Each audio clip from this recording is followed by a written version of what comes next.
Bonjour. Aujourd'hui, nous ne sommes pas un, mais nous sommes deux, n'est-ce pas? Nous sommes une diade. Nous sommes la diade de Star Wars. Voilà, Rian Johnson et J.J. Abrams, pour parler évidemment du dernier film de J.J. J.J., bonne prononciation évidemment, Star Wars 9, The Rise of Skywalker, qui est sorti il y a tout récemment, mercredi 18 décembre 2019, n'est-ce pas?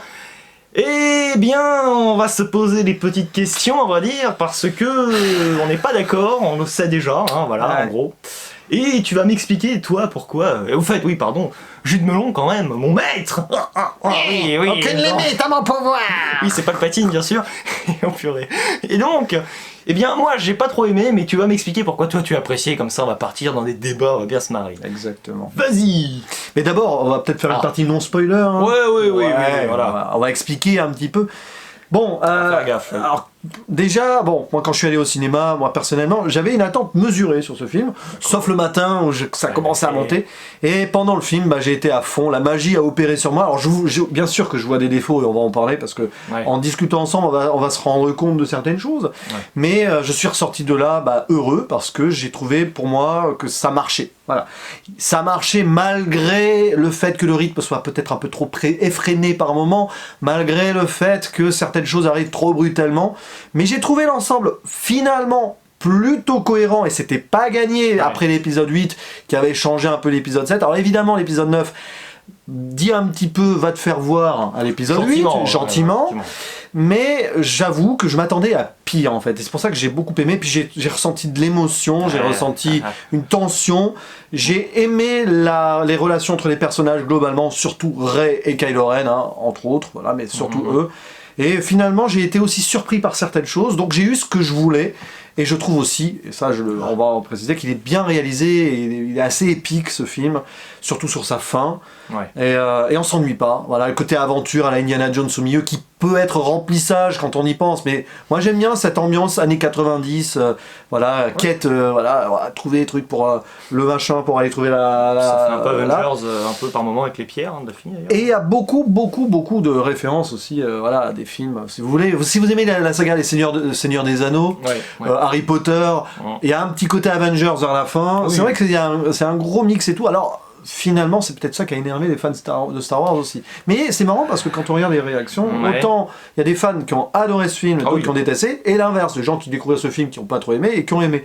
Il n'y a pas de logique là-dessus. Il n'y a pas trop d'entre-deux, c'est un peu comme le 8 en final, hein, et le 7, hein, c'est une démarche en réalité, moi qui me perturbe parce que j'ai quand même l'impression que oui, enfin je suis pas trop d'accord avec toi, on va y revenir, mais je trouve que le rythme clairement n'est pas très bon, par moments on se sent kikine.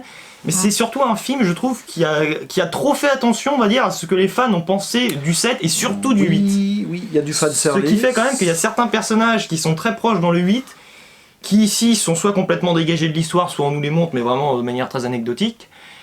Rose, par exemple. Rose, voilà, par exemple, on va pas vous en dire trop, mais elle pèse pas vraiment dans l'intrigue, hein, elle est un peu inexistante. Quoi. Ils ont renié, enfin, J.J. Abrams a renié quelque part Rose dans ce film. Après, c'est pas une histoire juste que voilà, le 8 pour moi ne cloche, enfin que le 8 est complètement incohérent par rapport au 7, par rapport au 9. Mais je trouve que le 9, le problème c'est qu'il est très bien fait visuellement, très agréable, très épique, je suis d'accord.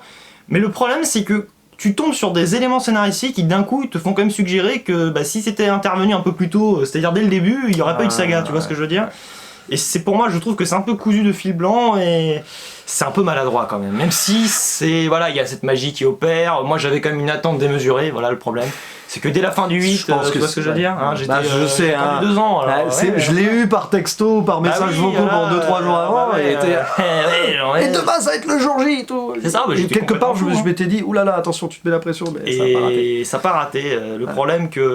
Le problème aussi, je pense, c'est que dès le début, alors oui, voilà, j'ai versé ma petite larme, je vois le générique défiler, mais concrètement, tout est, alors on va pas préciser ce qui est brutal, mais concrètement, ça va, je trouve que ça va très vite, et tout à coup, on va directement dans l'affaire là, et je trouve que... Il y a pratiquement pas de scène d'exposition de début. Ça, et je trouve que, disons pour un Star Wars 7 et Star Wars 8, où c'est vrai qu'ils étaient quand même très différents, l'entrée en matière est un peu brutale, un peu difficile, je pense. C'est le défaut. De toute façon, ça c'est un défaut que je renie pas. Ouais. C'est que, bon, moi j'ai bien aimé le fait que ce soit rythmé, voilà, mais le fait que, en fait, t'as l'impression que dès le début du 9, ça te dit le 8, non. Oui, c'est ça, c'est ça. Et il manque un build-up sur ce qui se passe au tout début. Oui. C'est amené trop vite. Bon, évidemment, c'est amené par le...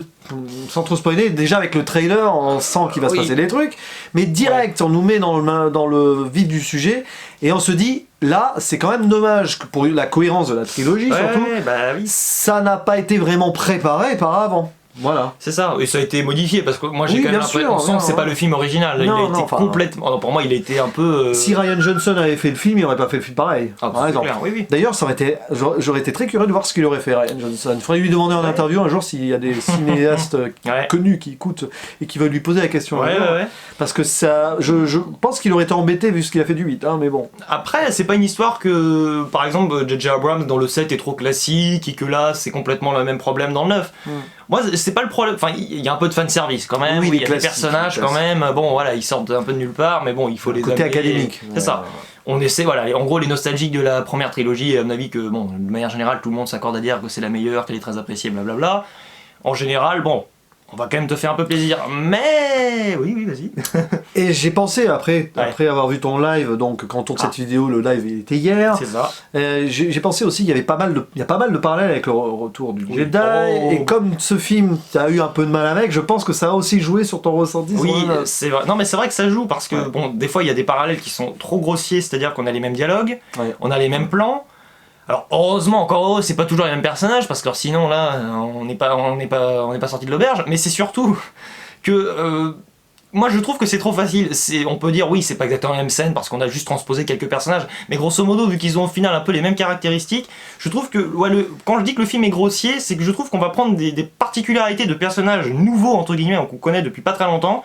Et qu'on va tout de suite les rattacher à de vieux personnages, un peu des reliques, on va dire. Alors, j'ai rien contre le 4, le 5, par exemple. Mais c'est vrai que moi, en gros, prendre le 6 comme une référence, déjà, je pars de loin, quoi. Tu vois ce que je veux dire? Concrètement, c'est pas le truc qui me fait très plaisir. Après, voilà. Mais comme moi, j'ai aimé le 6, je pense que finalement, il y a... il y a beaucoup... Ça joue beaucoup, c'est sûr. Ça joue, mais... Non, moi j'ai trouvé que ce film en soi il est bien, mais tu l'incorpores dans cette saga. J'ai l'impression qu'il est quand même un peu là pour déprécier le 7 beaucoup, alors que c'est J.J. Abrams assez paradoxalement qu'il l'a lui-même réalisé. Et le 8, ça dépend parce que quand même il y a certains personnages, on comprend un peu mieux leur choix qui avait été proposé dans le 8. Enfin moi c'est ce que j'ai trouvé quand même. Moi personnellement, tout ce qui est autour de Kylo Ren et de Rey, c'est une continuité du 8. Oui, dans leur lien, dans leur relation, ça a été conservé.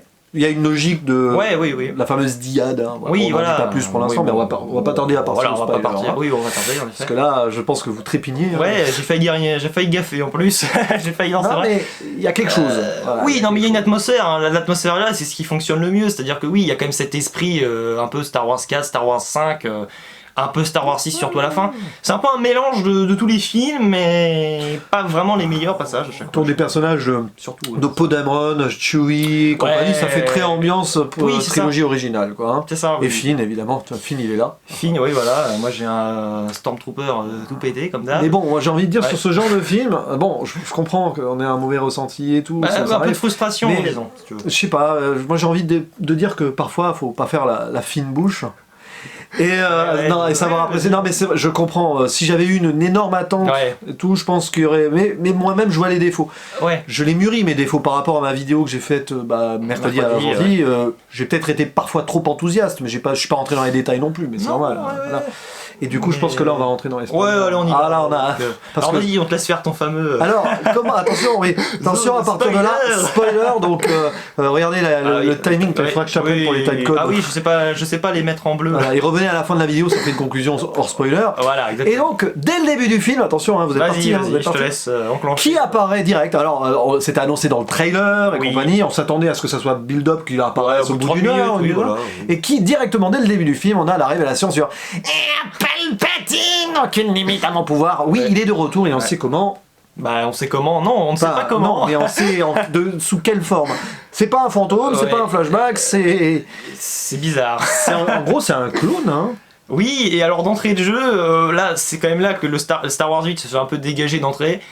Snoke, on sait pas. Alors déjà, j'ai pas compris. Est-ce que on a vu Snoke déjà qui était coupé en deux, c'est le fameux Snoke, ou c'est plusieurs Snoke qui ont été dans un tube, non? Je pense que c'est facile de comprendre, c'est que Snoke est l'un des clones de Palpatine. Ah oui, c'est clair, oui. Et comme ça fonctionne pas forcément tout le temps, oui, il en avait plusieurs. Oui. C'est donc Snoke était une des formes de Palpatine, tout simplement. Snoke était Palpatine. C'est ça. On peut le dire ça comme ça, enfin un clone de Palpatine. Ça, oui. Et l'impact en gros de Palpatine sur toute la saga, je trouve que ça rend les enjeux complètement... Enfin moi je vais revoir le 7 et 8 en pensant justement à ça. Je pense qu'il faut revoir comme ça, parce que je pense quand même sincèrement que dès le début, avant le 7, ils ont installé le personnage de Snoke, ils savaient que ça allait être un clone de Palpatine, je pense. Sûrement, j'espère. Hein. Après, peut-être que J.J. Abrams, dans sa tête, il comptait garder le personnage de Snoke jusqu'au bout, et que comme Rian Johnson l'a tué, en sachant d'ailleurs que c'était un clone de Palpatine, peut-être il s'est dit, après pour le 9, on va le faire revenir. Peut-être que c'est l'idée de Ryan Johnson, l'idée que Palpatine revienne après, j'en sais rien. Mais moi je pense avec le recul qu'il y a quand même une cohérence, surtout dans les dialogues à un moment quand Snoke ramène Rey et Kylo et tout, ce qu'il dit à Rey, c'est ce que Palpatine a dit à Luke avant. Donc c'est logique. Mais il savait que c'était sa petite fille. Ah oui, parce que deuxième révélation ultime, parce qu'on va en parler, c'est lié. Rey est la fille de personne, mais la petite fille de Palpatine. Ça veut dire qu'en gros, le fils ou la fille de Palpatine, c'est personne. Mais... Ce qui est assez débile quand on y pense. C'est compliqué, mais en fait, je pense que ça va au-delà du lien du sang. C'est une... À mon avis, Rey, Palpatine a engendré quelqu'un par les midi-chloriens. Ça n'a pas été expliqué, je pense qu'ils ont dû virer cette explication, parce qu'à la base, il me semblait qu'ils devaient en parler. Hein. On sent qu'il manque quelque chose. Mais fille de personne, oui, mais c'est Palpatine qui a permis sa création, et donc c'est la petite fille de Palpatine par rapport aux descendances de génération. C'est ça, tout simplement. Alors, j'avoue que cette révélation, c'est pas... Enfin, sur le coup, je me dis, ok... C'est pas une grosse surprise, quoi. Mais même... pas... C'est là, sur le coup... Tu es une Palpatine. Je pense que c'est pas amené au bon moment, surtout. Enfin, c'est pas le passage, en plus, le plus... C'est pas le passage, Palpatine. Pas mal, celle-là. Non, mais oui, c'est vrai que ça a amené à un moment... disons que c'est des temps forts qui sont un peu... T'as des temps forts visuellement, et je trouve que t'as des temps forts scénaristiques qui n'interviennent pas au même moment. Non, c'est le problème. C'est le problème du rythme du film, c'est qu'il est très effréné, donc on passe une scène d'action à une scène d'émotion, une scène de révélation, une scène d'action, et t'as pas le temps de te poser. Elle doute 5 minutes, puis après on passe à autre chose, elle est déjà en train de se prendre pour un super-héros, parce que forcément la force est devenue un...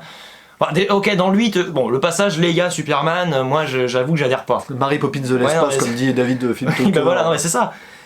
Sauf qu'ici, j'ai envie de te dire, non, là ça devient beaucoup trop facile, parce que là, encore une fois, les fantômes influent trop sur la réalité. En fait, t'en viens à un des soucis que beaucoup de gens ont relevé, c'est l'utilisation de la force, depuis le 8 d'ailleurs, et over-cheaté. C'est que quand on prend la trilogie originale, on n'imagine pas que les gens sont capables de faire un quart de ce qu'on voit. Il se passe des objets à distance. Ils peuvent ressusciter. Il y a le côté aussi. Tiens, j'ai fait tomber Palpatine. Ils arrivent à se guérir par la force aussi. Même à se ressusciter presque par la force. D'ailleurs, ça explique pas mal de choses.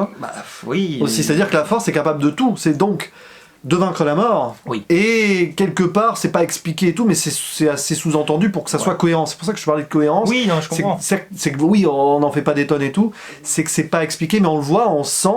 Et puis il y a le côté, donc comme je le disais aussi, le problème du rythme, c'est que les révélations et les émotions. Le film aurait dû faire une demi-heure de plus, ne serait-ce que pour se poser sur certaines révélations ou certaines scènes d'émotion. Parce qu'à un moment, on est là, oh là là, c'est triste et tout. Oh là là, quelle révélation. Puis poum, dans l'espace, il se passe des trucs. Et là, t'es là. Psychologiquement, oui, c'est assez. C'est le film qui est tombé. C'est assez. Non, mais c'est vrai, c'est assez rapide. Je trouve que. Après, je te cache pas, je me suis quand même ennuyé par moments. Enfin, ennuyé. Les scènes, par exemple, sur la ils vont chercher l'enquête. Franchement, pour moi, l'enquête, le problème, c'est que t'as l'impression que tous les éléments ont été complètement figés en l'espace de 30 ans, enfin 20 ans, parce que je sais pas quel âge arrête. À l'image du vaisseau, là. Le vaisseau qui n'a pas. Forcément, personne n'a vu le vaisseau, il est juste sur la dune et tout le monde le voit. c'est pas grave. Et tout ce passage-là d'ailleurs, non mais sur cette planète, non mais je t'assure que... C'est quand même une pilleuse d'épave qui te retrouve le vaisseau, c'est drôle. Oui, non mais d'accord, c'est marrant si tu veux, mais j'ai l'impression que l'espace c'est assez mal géré en soi quand ils sont sur cette planète, parce que alors t'as les chevaliers de Rennes qui sont toujours en train de suivre mais qui n'interviennent jamais au moment. C'est un peu dommage parce qu'en fait les chevaliers de Rennes, je les aurais pas mis dans le film si c'est pour autant les exploiter aussi. C'est ça. Oui, parce que voilà, il y en a plein qui voulaient voir les chevaliers de Rennes, ils se sont dit ouais, ça va être génial. Bon, on les a vus, mais on les a vus, oui. En si, plus leur design, ils combattent Kylo Ren à la fin. Oui, et puis bon, alors Kylo Ren sans sabre laser et rien qui arrive à les abattre comme YouTube. Bon après ça c'est peut-être un bon les rapports de force je trouve ont été bien gérés contrairement à toi à la fin là t'as pas trop aimé le passage tous les Jedi contre tous les Sith en gros qui... C'est pas que j'ai pas aimé ce que j'ai c'est pas très logique, tu as trouvé avec l'équilibre, hein. C'est ce que tu m'expliques. Non, en fait, c'est ça que j'avais pas apprécié. Enfin, apprécié, j'ai un doute, c'est que. Mais en fait, avec le recul, je comprends mieux. Tous les Jedi contre tous les Sith, donc Rey et tous les Jedi derrière des générations et tous les Sith en Palpatine, font un combat. Normalement, c'est équilibré, il n'y a pas de vainqueur. Mais en fait, officiellement, et j'y réfléchi après, il y a pas de vainqueur en soi, puisque Rey tue Palpatine, mais en faisant ça, meurt. Oui. Donc oui, il y a un équilibre respecté. Et c'est au-delà de l'équilibre, l'amour de Kylo Ren à la fin. Qui est passé des deux côtés au fur et à mesure. Hein. Enfin, qui en fait, il est allé au-delà, en fait. Il est allé au-delà de l'utilisation de la Force. Il est capable, avec son amour, parce que c'est ça, de ressusciter Rey et de se sacrifier, d'ailleurs, pour elle. Mais donc, du coup, si, c'est logique. Et les deux, ils s'entretuent. Hein. Donc l'équilibre est respecté. C'est Kylo qui arrive et qui sauve Rey en révélant son amour. Mais c'est beau. Oui. Après, moi, j'ai quand même une autre interprétation. C'est tout simplement, enfin, moi, j'ai constaté que les Jedi, tu les prends individuellement, ils s'en sortent jamais vraiment. Alors que tu les unis un peu justement avec 2-3 alliés par-ci par-là et on s'en sort. Et le soleil arrive et oui, nous sommes sur Tatooine. C'est pas grave. Et d'ailleurs, d'où le message, l'union fait la force. Ouais, c'est ça. Oui, c'est le message du film. Je vais peut-être aller fermer le store, donc je te laisse continuer sur le message du film. Oui, non, le message du film, à la fin, il y a une vraie morale intéressante, c'est solidarité, union, et on le voit déjà dans l'épisode 8. Il fait une petite danse en disant c'est bon, ça sert à rien. C'est pas grave, on garde. C'est le fun, c'est la vidéo de Noël. Non mais l'union fait la force. Ouais, mais le message est beau, mais je trouve. Enfin, toi t'as dit que c'était un peu niais. Bon, ça sert à rien, bon. Attendez, je reviens. Non mais c'est pas niais, c'est que l'union entre les amis, par exemple, à la fin, Poe Dameron et Lando qui ramènent tout le monde, l'union contre les méchants et tout, et c'est grâce à ça qu'ils arrivent à gagner.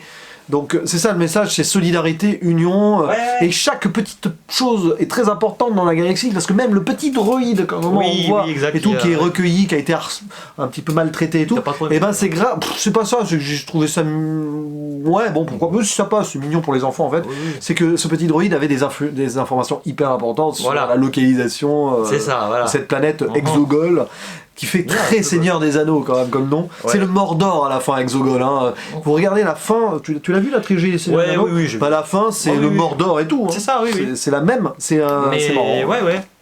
Après, moi je trouve quand même que pour revenir à l'enquête, là tu parles justement que c'est un droïde qui leur donne des informations, il y a aussi le passage où ils ont perdu là, leur objet là, et comme par hasard il y avait un doublon. Non, dès le début on sait qu'il y en a deux. Oui, mais bon. Mais on savait pas qu'il était vraiment moi. Mais si tu veux, bon voilà, tiens, t'as l'impression que tous les éléments t'arrivent un peu à la figure, les personnages ne réfléchissent pas vraiment, et ils tombent dessus un peu. C'est un peu de la magie, je trouve. Typiquement le film d'action-aventure qu'on peut avoir. Quand on regarde Indiana Jones, des fois on se rend compte quand même. Oui, voilà. Mais je pense qu'il y a un véritable hommage à ces films de l'époque. Ça fait très Arche perdue, et la dernière croisade, il y a vraiment des trucs là-dessus. C'est pour ça que j'ai bien aimé, parce que moi j'aime bien ce genre d'ambiance. C'est un film nostalgique, Star Wars. Oui, il joue là-dessus. Donc moi ça a marché, puis avec en plus le côté fin de la saga, il m'en fallait peu. Mais oui, il y a des défauts du genre Chewie, en fait, il est mort, non, mais on sait très bien qu'il est pas mort, il est dans un autre vaisseau. D'ailleurs, c'est quand même bizarre parce que sur le moment on voit. Oui, il n'y a pas d'autre vaisseau, donc concrètement, bon voilà. Mais c'est un peu le problème, c'est ce que je te dis, et je reviens à cela, c'est la gestion des espaces. C'est-à-dire que t'as l'impression que tous les personnages virevoltent un peu à droite, à gauche. T'as les méchants et les gentils qui sont grosso modo à 10 mètres l'un de l'autre. T'as Kylo Ren qui laisse partir alors qu'il est juste en face. J'ai quand même l'impression, le problème enfin, quand c'est too much à ce point là, c'est à dire que voilà, t'as des vaisseaux dans tous les sens, ça pète, alors oui c'est rigolo, on s'amuse, t'as des rebelles qui arrivent, bon après ça m'a pas gêné moi que oui ce soit des civils et pas des militaires, tout ça, ça m'a pas trop déplu, c'est pas ça, l'idée est sympa mais je trouve que tout est un peu expédié, et tout est un peu sacrifié sur, on va dire, c'est un peu l'hôtel du grand spectacle. De toute façon, c'est cahier des charges. Ouais, mais qui manque un peu, je trouve qu'il manque un peu de réflexion, qui se pose pas trop la tête quand même. Disons que la fin, ça fait vraiment. Bon, les combats, à la fin, c'est parfois un peu illisible quand ils sont sur les vaisseaux. Avec des personnages qui servent pas à grand chose si ce n'est être là à la fin. Oui, moi j'ai rien compris. Bon. Les batailles spatiales sont bien plus réussies dans le 7 et dans le 8, je trouve. Ouais, mais il a fallu. Mais ça, c'est le problème d'un film où il faut conclure, tout conclure et tout mettre en peu de temps. Je sais pas pourquoi le film n'a fait que 2h25, je pense que Disney aurait accepté de monter à 3h. Hein. Oui, non, c'est pas le problème. À moins qu'il y ait vraiment eu, il faut quand même tenir les enfants, donc au-delà de 2h30, non, j'en sais rien. Hein. Avengers Endgame, il fait combien ? Regarde, il fait 3h02. Je pense que ce film aurait bizarrement mieux fonctionné en 3h en prenant plus de temps. Il se précipite, c'est ça en fait. Ouais. Il est toujours. Il y a tellement de choses à raconter. Il y a trop, et encore, ils en ont expédié pas mal parce que les relations entre les personnages, les relations d'amour entre. Alors il y a Finn, il y a Poe, il y a Rey, on comprend alors, plus. C'est paradoxal parce que Finn, autant il a complètement changé, donc c'est pas logique par rapport au 8. Oui, c'est pas logique. Mais je le trouve beaucoup mieux traité, et d'ailleurs John Boyega, l'acteur, est très bon là dans ce film. Pas qu'il était mauvais avant du tout, hein. Mais là, on sent que il a pris même le personnage a gagné en héroïsme aussi, hein. Et il ressent la force d'ailleurs. Ouais. D'où la théorie que la force, l'union fait la force, l'amitié et l'amour, ça te fait ressentir la force. Après lui, c'est l'amitié ou l'amour, ça c'est encore la question, parce qu'il y a quand même un passage particulier, hein, on va parler. Ouais, mais souci quand même là-dessus, juste, c'est que dans la trilogie, il y a l'amitié qui fonctionne et tout, et par exemple Solo ne ressent pas la force. Même s'il dit souvent qu'il a un mauvais pressentiment, peut-être que c'est dû à la force. Bon, là, tu vois, je suis pas allé chercher si loin pour le coup, mais... Non, mais en fait, c'est peut-être surjoué au niveau de la force par rapport au... Après, si c'est le dernier, ça a l'air d'être le dernier avec des sabres, je sais pas, mais je veux dire avec les Skywalker et compagnie, j'ai envie de te dire pourquoi pas. De toute façon, oui, tous les Skywalker sont fait décimer, de toute façon, donc oui, c'est forcément le dernier. Il reste Rey, du coup. Parce qu'à la fin, elle s'appelle Rey Skywalker parce qu'elle a choisi sa famille, c'est Luke et Leia, en fantôme. C'est pareil, tu vois, là, en gros, on nous reprend la scène du début, on lui demande Rey nom de famille, en gros. Oui, alors c'est parce que ça va servir à la fin, mais j'ai quand même senti que ça. Voilà, le problème c'est quand tu te rends compte qu'un élément est amené parce qu'il va servir à la fin. Je pense que c'est un film d'habitude, quand même Star Wars. Je trouve que c'est hyper malin justement parce qu'on va t'amener des éléments, tu vois, qui vont, avec beaucoup de subtilité. Tu vois ce que je veux dire ? Ça va quand même être assez imprévisible, je veux dire. C'est le cas de Star Wars 8, moi j'ai trouvé. Alors après, on peut penser que c'est maladroit, moi je trouve que c'est super bien amené à chaque fois. C'est imprévisible, mais ça passe, oui. Et là, les quelques retournements de situation, non, parce qu'en plus, oui, il faut reparler de Rey, on sait que c'est quand on apprend que oui, c'est la petite fille de Palpatine, mais le problème c'est qu'elle balance des éclairs à un moment dans le film.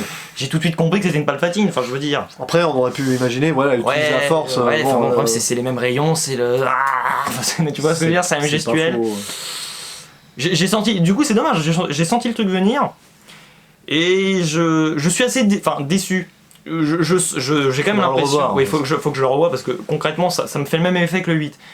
Il y a pas mal de défauts, mais là j'avoue que je me suis pas senti dans le délire. J'ai l'impression de ne pas être concerné par un Palpatine qui pour moi est complètement omniprésent et j'ai du mal à percevoir ça, si vous voulez. Pour moi, un personnage comme ça, parce que en gros, voilà, c'est un dieu, quoi. Le gars, il est plus fort que tout le monde, et il a pas changé, il est toujours dans les mêmes travers, hein. Il va révéler son plan comme un personnage hyper caricatural systématiquement. S'il révèle pas son plan, Rey, elle se dit, ah bah oui, s'il révèle pas son plan, Rey tombe dedans.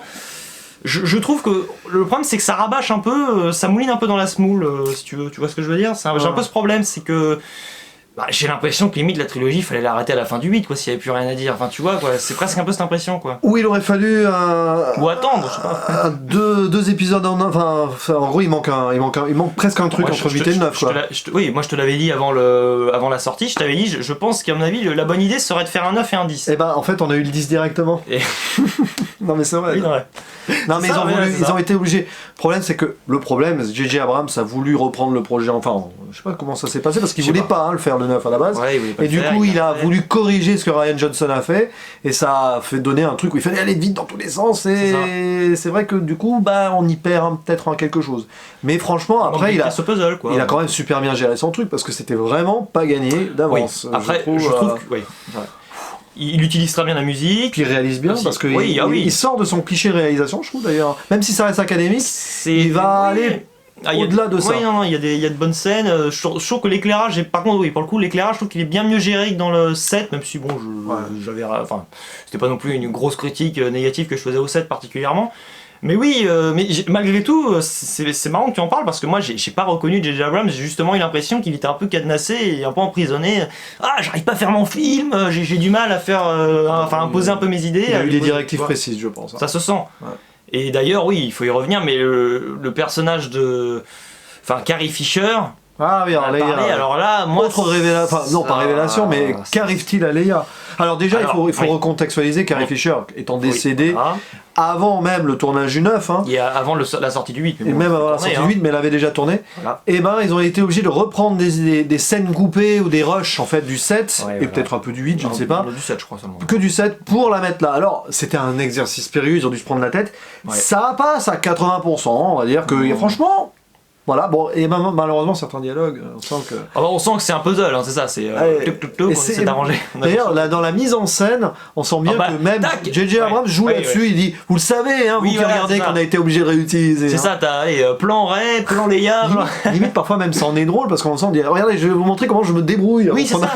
Il y a même des scènes de dialogue qui pouvaient ne pas être là et on nous a bien montré, vous voyez, allez, je vais essayer de jouer avec ça. Mais après, visuellement, tu vois, j'ai pas trop senti l'histoire de la doublure, tout ça, parce que toi, c'est que de dos. De dos, je l'ai pas senti. Sur le visage, je sais pas si on peut-être incrusté le visage. Le visage, alors tu vas rire, mais c'est pas Leia le problème pour le coup. Le problème, c'est Rey. Parce que moi, l'actrice, je suis désolé, mais en l'espace de 4 ans, elle a quand même un peu vieilli. Et tu passes. Et alors, non, mais c'est sûr, j'ai vu le. Les jeux. Bon, elle est pas vieille non plus maintenant, c'est pas ce que je veux dire, mais bon, entre, je sais pas, 20 ans et 25 ans. Petite différence, et hop, d'un coup, quand je trouve que c'est assez mal géré, non mais c'est dans le montage, moi, que ça me pose problème, parce que elle est plus jeune, et le problème c'est que direct après, on va te la remontrer, tu sais, en mode, allez, maintenant, oui, c'est bien moi, je suis Rey, version de Star Wars 9, et on continue. Ouais. Oui, mais à ce moment-là, tu t'inverses un peu le montage pour qu'on oublie un peu ce qu'on a vu, tu vois, Ça a été périlleux. Je trouve que la supercherie fonctionne pas jusqu'au bout, quand même. Par contre, moi, j'ai bien aimé le traitement quand même de Leia, parce que ce qu'elle fait dans le film, il n'y avait pas plus belle façon pour elle de mourir, c'est de se sacrifier, grosso modo, pour que Kylo Ren meurt et son fils Ben Solo revienne. On l'avait tous les deux pronostiqué ça d'ailleurs. Et oui, dans les deux sens. Dans les deux sens. Nous deux, on était bien complémentaires. On est la Diane, c'est pour ça qu'on disait ça. Et puis Kylo Ren, elle tue le côté obscur de son fils. C'est ça. Et Ben Solo. On a la répétition de la scène dans Star Wars 7 justement avec Han Solo. Et puis Ben Solo voit son père, alors pas en fantôme. Son imagination. Ses souvenirs. Enfin ses souvenirs. T'as vu la référence? Il dit, de quoi? Non, parce qu'à un moment il dit père, il veut lui dire père je t'aime, et l'autre il lui dit, son père il dit je sais, comme dans. Et c'est d'ailleurs aussi ce fameux je sais qu'on entend à la fin de Star Wars 8 quand Poe rencontre Rey pour la première fois, enfin en tout cas qui se parle vraiment. T'as le fameux je sais, et c'est là que je me suis dit, enfin I know. Et là je me suis dit donc les deux personnages ont essayé de ils vont tomber amoureux dans le 9 où ça sera amorcé. C'est amorcé et c'est lâché en cours de route pour qu'au final à la fin Rey a toujours été amoureuse de Kylo Ren. C'est du scotch, hein, c'est ça. Hein, c'est non mais c'est ça. Hein, non mais tu vois ce que je veux dire, c'est moi j'ai quand même l'impression que non mais des éléments pris individuellement ça passe. Ils ont dû réécrire en soi.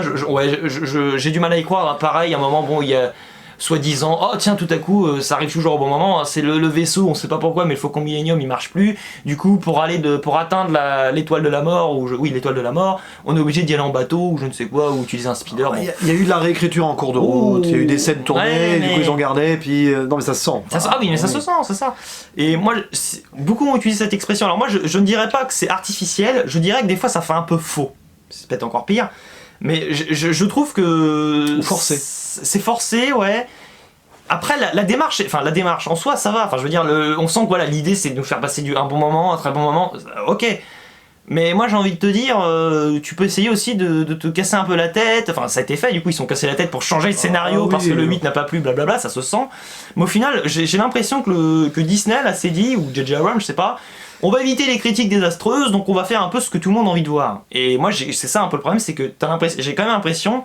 Alors moi, j'étais pas très chaud pour Palpatine revienne, parce que j'ai jamais été non plus un grand fan de Palpatine, même si je le déteste pas. Mais toi, par exemple, voilà, on t'annonce Palpatine, j'ai l'impression que beaucoup de fans ont exactement ce qu'ils voulaient. C'est ça que j'ai l'impression que c'est un film fait par les fans, presque. Tu vois ce que je veux dire? C'est pour accrocher les branches, hein. C'est ça, enfin, en gros, après le 8, ils se sont dit... Accrocher les morceaux, c'est ça, raccorder Mais bon, en même temps, comme je te le disais dans ton live, live avec Baptiste, c'est que qu'est-ce qu'il aurait pu faire d'autre une fois que Snoke est mort? Tu m'as dit Kylo Ren en opposition, mais on n'aurait pas eu la même fin, on n'aurait pas eu la même émotion, on n'aurait pas eu Leia, Leia n'aurait servi à rien. Oui. Ou alors ils auraient attendu la fin pour faire cette scène et à ce moment-là, on aurait perdu quelque chose. Oui, mais alors Kylo Ren en méchant, mais après tu pouvais utiliser justement le personnage de Hux qui d'ailleurs dans le film est utilisé comme comme un comic relief, comme il a toujours été. Il a toujours été un comic relief. Rappelle-toi cette conversation avec Poe Dameron et Général Hux. Oui, non mais d'accord, oui, mais là c'est pas lui qui se moque de lui, c'est un personnage, voilà, c'est quelqu'un d'externe. Dans ses colères, il était jamais crédible, Hux. Oui. On voit, en fait, Hux était le personnage frustré, tellement frustré qu'il en a eu marre du commandement de Kylo Ren et s'est retourné vers la résistance parce qu'il était frustré. Finalement, la logique elle est là, mais ça manque d'explication aussi. Le général Hux. Oui, parce que tel que vous le voyez là, on reprend des rushs de l'épisode d'avant. Voilà, on fait comme Star Wars 9. Comme Leia. Le soleil revient. Oui, parce qu'il y a une petite coupure, mais c'est pas grave. Donc oui, le général Hux en espion. Bon, ça m'a pas bon. C'était marrant sur le coup, tout le monde s'est marré dans la salle. Mais bon, moi je pense que c'est ce personnage qu'on aurait pu utiliser justement comme grand méchant, pourquoi pas. Et là, on était surpris. Alors là, surprise ultime, mais pourquoi pas. Et pourquoi pas à ce moment-là une révélation du genre, c'est le fils de Palpatine. Oui, voilà. Et le problème, c'est qu'ils en ont fait un peu un bouffon dans le 7 et le 8. Ouais, surtout dans le 8 quand même. C'est d'ailleurs intéressant là-dessus, c'est que s'il avait eu le charisme, le général Hux, que le même charisme que ce général qui apparaît dans le 9, le général Allégeant, c'est ça son nom je crois, qui est quand même bien, qui voue un culte à Palpatine, d'ailleurs on sent que c'était un petit peu la taupe du dernier ordre de Palpatine. C'est exploité par contre. Et oui, ça manque, parce que c'est un gars qui avait l'air vraiment fort et tout. Si on avait eu ce personnage là avant, on aurait peut-être pu en faire... Mais d'ailleurs, ça ressemble au grand Moff Tarkin. Oui, beaucoup. C'est un vrai personnage à ça, Après, j'ai du mal du coup à comprendre si, évidemment, c'est Palpatine qui contrôle l'Empire, mais moi j'ai du mal quand même à percevoir un Empire qui n'arrive même pas à comprendre qui est son chef, tu vois ce que je veux dire? L'Empire, le dernier ordre. Pourquoi Palpatine est-il resté dans l'ordre? C'est ça, dans l'ombre, oui, non, je comprends, oui, c'est ça. Peut-être parce qu'il n'était pas prêt, tout simplement. Non, il attendait que Rey, à mon avis, c'est ça. Il a affaibli encore, Ouais, mais il attendait justement que Rey et Kylo soient prêts dans cette fameuse dyade, parce qu'en fait, ils voulaient se servir des deux pour pomper leur énergie. C'est ça. Il y a beaucoup de gens qui trouvent que c'est pas crédible. Il demande à Kylo Ren, ramène-moi Rey et tout, mais en fait, il a un plan depuis le début. Et c'est vampirique.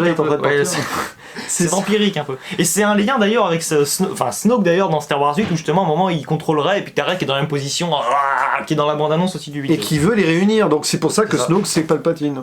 Ça marche, oui. Donc finalement ça fonctionne. Finalement, il faudra le revoir avec cette optique. Non mais il faut le revoir. C'est un film que je vais apprécier davantage, je suis sûr. En plus j'étais pas dans les bonnes conditions, mais je vais y revenir. Bon. Voilà, oui, avec le fauteuil. J'ai un fauteuil qui était trop derrière, j'étais sur le côté, je voyais rien, bref. Donc mais je pense, voilà le problème de ce film, c'est que à la fois ceux qui ont trop aimé ou ceux qui ont détesté, ils vont revoir leur jugement rééquilibré, un peu comme la Force. Je pense que ça au revisionnage en ayant des choses en tête. Parce qu'il y a des trucs qu'on va trouver beaucoup plus logiques et puis il y a des trucs qu'on va dire waouh, c'est un petit peu enthousiasmé là quand même.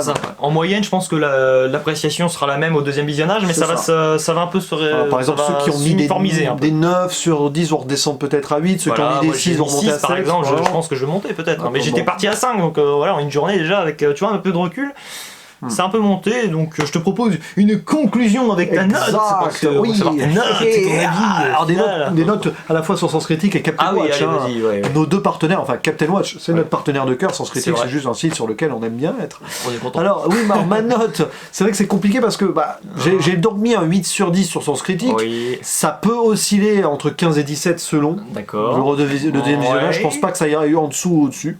Et sur Captain Watch, je suis resté à très bon. Voilà, j'ai pas mis génial, je pas mis génial. Mais on verra au fur et à mesure. Et toi, du coup, t'es Alors bon, j'étais parti sur 10, mais bon, juste après, mais j'allais pas mettre la note tout de suite sur Sanskrit, enfin 10, pardon, non pas 10 sur 10, bien sûr, 5 sur 10, oui, évidemment. Au final, là, ça serait plutôt un 6 sur 10, parce que ça monte un peu dans mes cimes, et puis je vais le revoir, et je sais, comme pour Star Wars 8, que je sais que ça peut même finir à 9 sur 10 comme Star Wars 8, comme au début, donc après tout, pourquoi pas, enfin, je demande que ça. Et après, je vais rester sur du pas mal, sur Captain Watch, c'est-à-dire, c'est pas nul, je mets pas mal de nul sur l'appli. Mais bon, j'en mets pas mal dedans parce que je trouve que déjà de passer de nul à pas mal, c'est dur, c'est pas simple, mais il est pas, c'est pas passer de pas mal à très bon. Oui, voilà, attendez, on va faire l'applique. Non, mais le système de notation de Captain Watch est bien équilibré pour faire un truc général. Mais si tu veux, moi j'ai mis pas mal parce que je me suis dit là, j'aurais plutôt mis bien en final s'il y avait eu parce que bon, 12 sur 1, c'est pas non plus, c'est pas la cata non plus, mais bon, je l'apprécierais davantage, je le sais déjà, enfin j'espère. J'espère pour toi surtout. Et toi, je pense que tu vas baisser un peu, tu verras dans ton estime, parce que j'ai l'impression que tu t'es emballé sur beaucoup d'éléments, mais c'est jamais possible, mais à voir. À voir. À voir. Ou revoir. Voilà. d'ailleurs. Et donc c'est pour ça qu'en fait là c'était dans Star Wars 9 c'était l'avant-dernier ordre et maintenant on va voir le dernier ordre dans Star Wars 15, je ne sais pas qui va, S'ils qui va nous refont- parler des Ewoks. Et Moi, je veux bien qu'ils refassent une trilogie plus tard, mais genre Mais complètement qui se différente. passe dans l'avenir Ouais. ou truc avec par exemple les enfants qu'on voit dans le 8 Ouais. ou bébé Yoda si tu veux pour ceux qui Ah oui, ceux mais qui je connais connaissent. pas la série. Oh non, mais de toute façon, non, on le voit pas. Donc, On le voit pas. Finalement, cette série ne sert à rien au visionnage du 9. Hein, parce qu'il y a Ah beaucoup si, de gens le qui clonage, pensent. non Ah, mais le Non. clonage- ouais, mais vite fait, mais on n'avait pas besoin de la série, on savait par rapport à l'univers étendu, vite oui, fait, qu'il y oui, avait eu voilà, du oui, clonage.